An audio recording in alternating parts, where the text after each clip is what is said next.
Okay students, आज मैं फिर आपका वेलकम कर रहा हूँ हमारी बायो की क्लास में।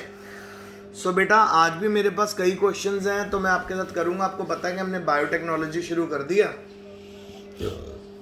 और मैंने आपको बायोटेक्नोलॉजी शुरू करवाया तो मैंने आपको बताया कि हमने किससे डील करना है, डीएनए से। फिर रिवीजन करवा रहा हूँ, डीएनए को हमेशा कैसे काटा जाए, कैसे उसको जोड़ा जाए, कैसे नया उसमें फॉरेन डीएनए का पीस अंदर लगाया जाए, ये सारा कुछ इसके अंदर हम लोगों ने करना है। तो आज का पहला क्वेश्चन है कि डिफाइन बायोटेक्नोलॉजी है क्या। तो ये है जी, the integration of natural science and organism cell parts thereof and molecular analog for product and service is called biotechnology. बेटा ये बड़ी टफ सी डेफिनेशन आपको बायोटेक्नोलॉजी की दी हुई है, मैं आपको इजी डेफिनेशन भेजूंगा। एक्चुअल में बायोटेक्नोलॉजी क्या है, ये वो ब्रांच ऑफ साइंस है जो डील करती है जीन्स के साथ, डीएनए के साथ और उनके कॉज और इफेक्ट के साथ। मैं आपको अच्छी डेफिनेशन भेजूंगा। नेक्स्ट, दो वेक्टर्स बताओ which can clone largest amount of foreign DNA. पहले तो बेटा आपको वेक्टर का मतलब पता होना चाहिए। वेक्टर मैंने आपको पहले भी बताया था वेक्टर के बारे में। तो वेक्टर जो होता है वो हम इस्तेमाल करते हैं डीएनए को रेप्लिकेट करने के लिए, उसकी कॉपियां बनाने के लिए। तो वेक्टर एक तरह का लिविंग ऑर्गेनिज्म होता है। ये वायरस भी हो सकता है, बैक्टीरिया भी हो सकता है, जिसके सेल को, जिसकी बॉडी को हम यूज करते हैं डीएनए की कॉपी बनाने के लिए। तो ये क्वेश्चन कह रहा है कि दो वेक्टर्स के नाम बताओ जिनसे हम फॉरेन डीएनए के लार्ज क्लोन बना सकते हैं। तो वो है जी पहला बीएसी वेक्टर। तो इसका नाम है जी bacterial artificial chromosome, bacterial artificial chromosome vector. और एक है हमारा वाईएसी वेक्टर। वाईएसी वेक्टर होता है ईस्ट आर्टिफिशियल क्रोमोसोम। ठीक है, ये दो जो हैं वेक्टर, ये बहुत ज़्यादा नंबर में आपको डीएनए के फॉरेन क्लोन बना के दे देते हैं, कॉपियां बना के दे देते हैं। फिर अगला सवाल आ गया बेटा, डीएनए प्रोब क्या होता है। तो सिंपल बात याद रखना बेटा, एक डीएनए जो प्रोब होता है ना, वह छोटा सा डीएनए का पार्ट होता है, छोटा सा डीएनए का पीस होता है जिसमें 10 बेस पेयर होते हैं। सो डीएनए प्रोब क्या है, smallest part of DNA, very small piece of DNA containing 10 base pair. और इसका इस्तेमाल हम अलग अलग जगह पे करते हैं। तो देखिए, a DNA probe is a relatively small sequence of DNA, आपको बताया 10 बेस पेयर का, that recognizes and bind to complementary sequence, जो रिकॉग्नाइज भी करता है और कॉम्प्लीमेंट्री सीक्वेंस से बाइंड भी हो जाता है। फिर नेक्स्ट क्वेश्चन है, हाउ इज डीडीएनटीपी डिफरेंट फ्रॉम डीएनटीटीपीपी। ठीक है, सो इनके बीच में सिंपल डिफरेंस है दोनों एक दूसरे से कि इनके अंदर जो हाइड्रोजन एटम है, एक में 3 कार्बन प्राइम एंड के ऊपर अटैच होता है और हाइड्रोक्सिल ग्रुप के साथ। नेक्स्ट है, what is the main function of gel electrophoresis. So बेटा जेल इलेक्ट्रोफोरेसिस जो है वो एक स्टेप होता है, एक छोटा सा स्टेप है जिसमें हम डीएनए फिंगरप्रिंटिंग करते हैं। तो जेल इलेक्ट्रोफोरेसिस की मदद से, ये पूरे का पूरा प्रोसेस मैं आपको एक्सप्लेन करूंगा आने वाले टाइम में। जेल इलेक्ट्रोफोरेसिस का इस्तेमाल होता है डीएनए के फ्रेगमेंट्स को सेपरेट करने के लिए। फिर है बेटा ईएफबी एब्रीविएशन को खोलिए, ये है जी यूरोपियन फेडरेशन ऑफ बायोटेक्नोलॉजी।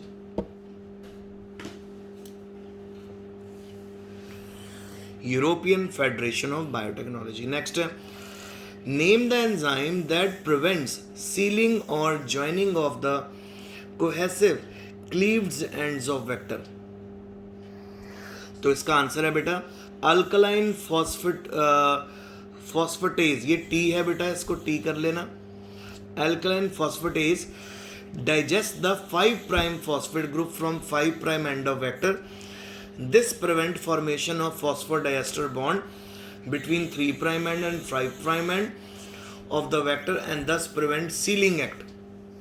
अब यहाँ पे बात क्या हो रही है, यहाँ पे बेटा आपसे बात कर रहे हैं कि उस एंजाइम का नाम बताओ जो कटे हुए किसी भी वेक्टर के पार्ट्स को जुड़ने नहीं देता। जुड़ने नहीं देता। तो आपको याद है मैंने आपको बताया वेक्टर क्या है? वेक्टर होता है जिसकी मदद से हम लोग डीएनए को कॉपी करते हैं।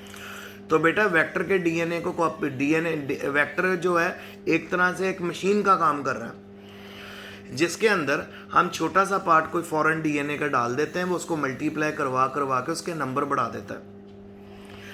तो वो तभी करवा पाएगा ना अगर उसका डीएनए सारा टाइम ओपन रहेगा। सो बेटा डीएनए की ये कैपेबिलिटी है, अगर वो ओपन हुआ है साथ ही वो क्लोज भी हो जाता है। तो जब हम वेक्टर के डीएनए को हम ओपन करके रखना चाहते हैं तो हम उसके अंदर एक अल्कलाइन फॉस्फेटेज नाम का एंजाइम डाल देते हैं। तो वो जो कटा हुआ डीएनए है वेक्टर का उसको जुड़ने नहीं देता, और जब वो उसको जुड़ने नहीं देता तो उसके ऊपर नए डीएनए बनते रहते हैं। नेक्स्ट, सो आपको तो सिर्फ उसने एंजाइम का नाम पूछा, तो एंजाइम का नाम है अल्कलाइन फॉस्फेटेज। फिर नेक्स्ट क्वेश्चन है बेटा, डिफाइन प्लाज्मिड्स। प्लाज्मिड्स क्या चीज है? Plasmids are extra chromosomal self replicating usually circular, कल मैंने आपको प्लाज्मिड बना के दिखाया था ना, circular double stranded DNA molecules found naturally in many bacteria and some yeast. तो प्लाज्मिड्स क्या होते हैं? एक्स्ट्रा क्रोमोसोमल होते हैं, self replicating circular double stranded DNA molecules. Simple way में डबल स्ट्रैंडेड डीएनए मॉलिक्यूल्स को प्लाज्मिड बोलते हैं। ठीक है, कहाँ मिलेंगे हमें? ये बड़ी आसानी से मिल जाते हैं हमें, ये बैक्टीरिया में भी मिल जाते हैं, ईस्ट में भी। जीन थेरेपी क्या है? जीन थेरेपी है जी किसी भी जेनेटिक डिसऑर्डर को ट्रीट करना by the introduction of new gene, उसको जीन थेरेपी बोलते हैं। आपको मैंने कितनी जीन से रिलेटेड डिजीजेस करवाई थी अगर आपको याद हो। एक डिजीज करवाई थी आपको मैंने क्लेनफेल्टर सिंड्रोम, क्रिस्टल चट सिंड्रोम, फिर एक मैंने आपको करवाया था डाउन सिंड्रोम, टर्नर सिंड्रोम। ठीक है, ये सारी बीमारियां हम लोगों ने की थी ना, ये जीन से रिलेटेड थी। तो अगर हम किसी भी तरह इन फॉल्टी जीन्स को ही रिप्लेस कर लें तो बेबी नॉर्मल हो जाएगा ना, तो वो होती है बेटा जीन थेरेपी। जीन थेरेपी में क्या होता है, हम फॉल्टी जीन्स को हेल्दी जीन से रिप्लेस कर देते हैं। फिर है जी what is pluripotency? Pluripotency, it is the potential ability of animal cell to develop into any type of cell or organ of body. तो एनिमल सेल की एबिलिटी कि वो किसी भी तरह के सेल और ऑर्गन में चेंज हो जाए उसको प्लूरोपोटेंसी बोलते हैं। फिर है बेटा define gene gun and particle gun.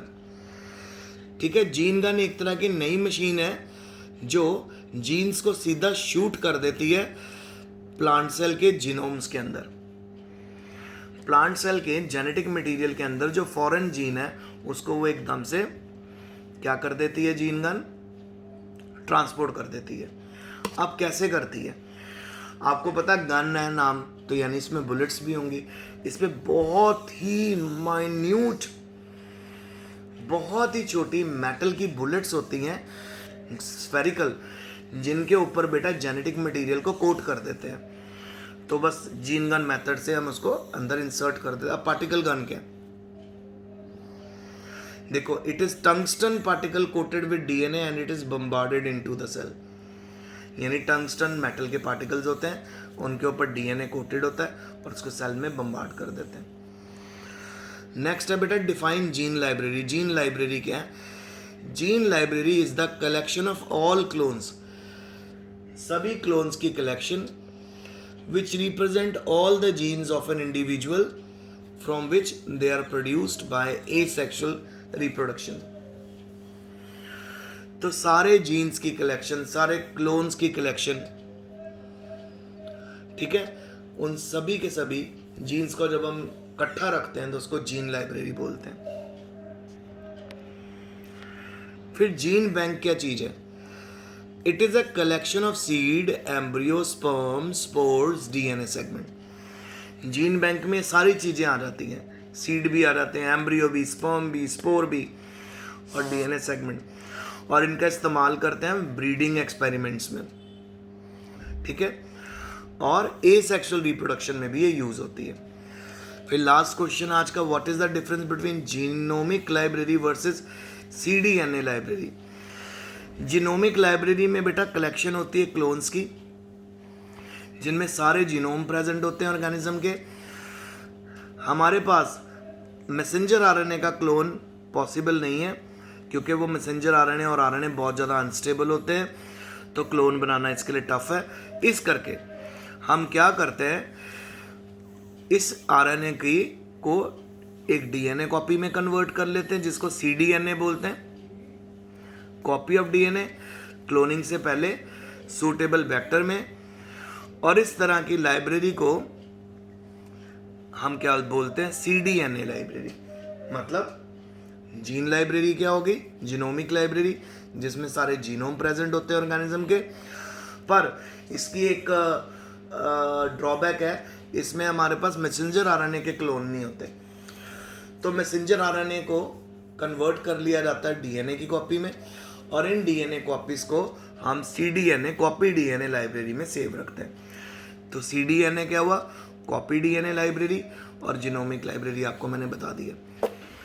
सो बेटा ये हमारा आज का बायो का लेक्चर था। क्वेश्चन आंसर अच्छे से लिख लेना। Stay home, stay safe and best of luck.